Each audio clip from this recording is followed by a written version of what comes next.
মুকুনসুসুতি নামাজে পাঞ্জেগানা ফাওয়াইলুন লিল মুসাল্লিন আল্লাযীনা মুমিনারা ইনামাজে ইমদাদে দা ইস্তাঈনু আয়াতে কুরআ বখা আয়াতে কদ আফলাহা আয়াতিকুম গাউরুকুম দরমানিয়াসদিল সাদিকুন।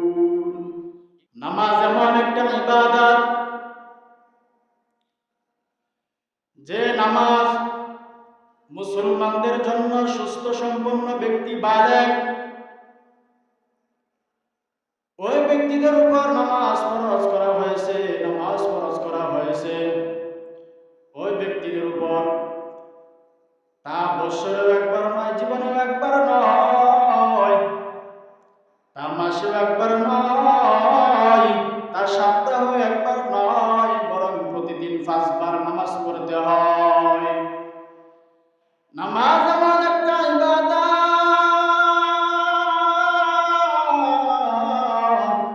যে নামাজ পড়তে পড়তে এক সময় আল্লাহ তাআলার প্রতি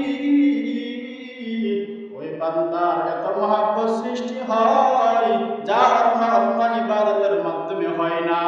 নামাজ এমন একটা ইবাদত যা প্রতিদিন 5 বার পড়তে হয়। ওই নামাজ যা আল্লাহ তাআলা তিনার নবীকে আরশে আযমের মধ্যে নিয়ে ডেকে নামাজকে উপটোকন হিসেবে দিয়েছেন।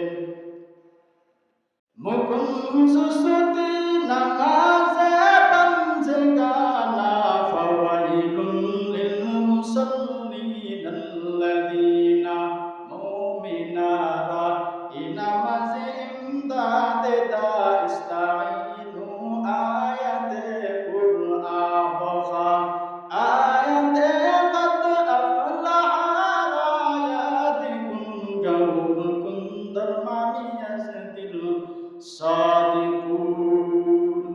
একটুখানি নেকের তোরে হাসরের মাঠেতে বাবা ঘুরবে ছেলের পিছে, ছেলে বাবার আগেতে।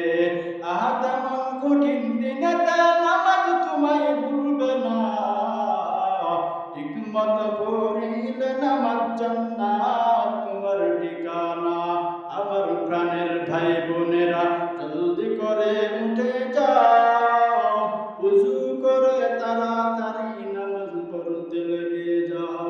আহা নবী বেনামাজীর শাফাআত করিবেন না, ঠিকমতো পড়িলে নামাজ জান্নাত তোমার ঠিকানা।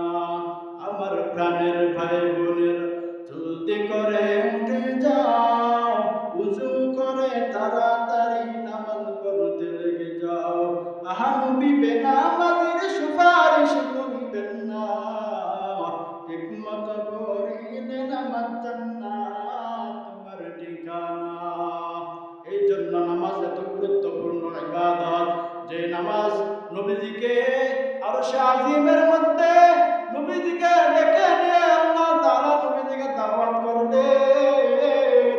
সেই নবীজিকে বুরাকের মধ্যে করিয়া আরশে আজিমের মধ্যে নিয়ে গিয়ে সেখানে নামাজকে উপটোকন দিয়েছেন, 50 ওয়াক্ত দিয়েছিলেন। আর সেটা মুসা আলাইহিস সালামের সাথে সাক্ষাৎ হওয়ার পর সেটা আস্তে আস্তে 5 ওয়াক্ত এসে গেল। আর এই 5 ওয়াক্ত নামাজ যে ব্যক্তি ঠিকমতো আদায় করবে, নবীজি বলেন যে ব্যক্তি 5 ওয়াক্ত নামাজ আদায় করবে আল্লাহ তাআলা তাকে 50 ওয়াক্ত নামাজের সওয়াব দিয়ে দিবে।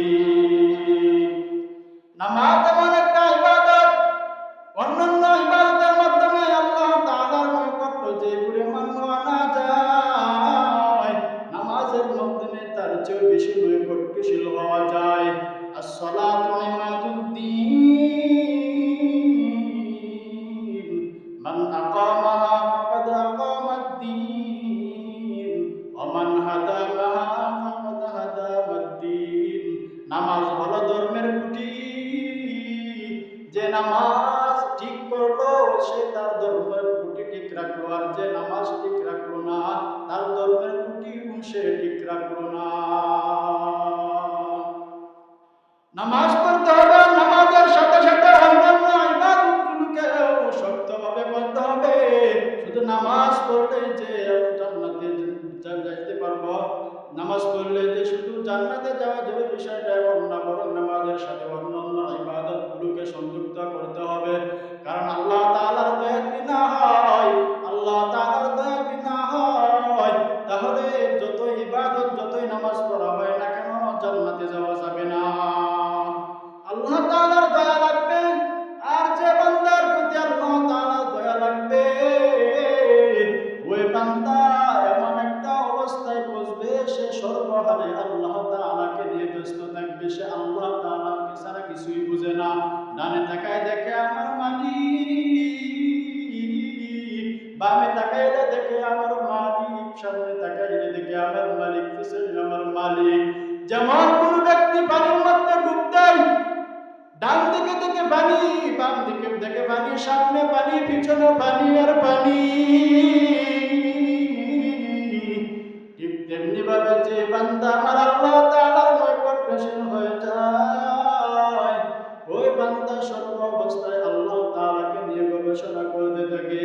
আরে আল্লাহর বান্দারা এখনো সময় আছে, নামাজ পড়তে লেগে যাও। ও যুবক বাবাজিরা, এখন আর কত বাহাদুরি করবা? ও পর্দার আড়ের মা বোনেরা, ও বৃদ্ধ বাবাজিরা, এখনো সময় আছে, তওবা করেন। যে নবী এত কষ্ট করেছেন সেই নবীকে যদি খুশি করতে না পারে তাহলে পুরো জীবনটাই বিপন্ন হয়ে যাবে। ওগো নবীর উম্মতেরা, হইয়াছি দিশেহারা, কুরআন হাদিসের চলো যখন যাহা চাই মনে, নবী বিনে কে তরাবে ফুলসিরাত মিজানে, নবী বিনে কে তরাবে ফুলসিরাত মিজানে। উম্মতের কান্ডারি নবী, কাঁদছেন উম্মতের লাগি, এখনো কাঁদেন নবীজি, এখনো কাঁদেন নবীজি শুয়ে মদিনার পানে, নবী বিনে কে তরাবে ফুলসিরাত মিজানে, নবী বিনে কে তরাবে ফুলসিরাত মিজানে। নবীর মায়া নাই কি তোমার,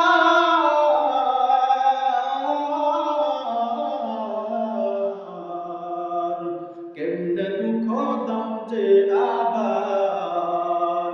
কুরআন পড়ো স্মরণ করো, কুরআন পড়ো স্মরণ করো প্রথম গাটি কাফনে, নবী বিনে কে তরাবে ফুলসিরাত মিজানে, নবী বিনে কে তরাবে ফুলসিরাত মিজানে।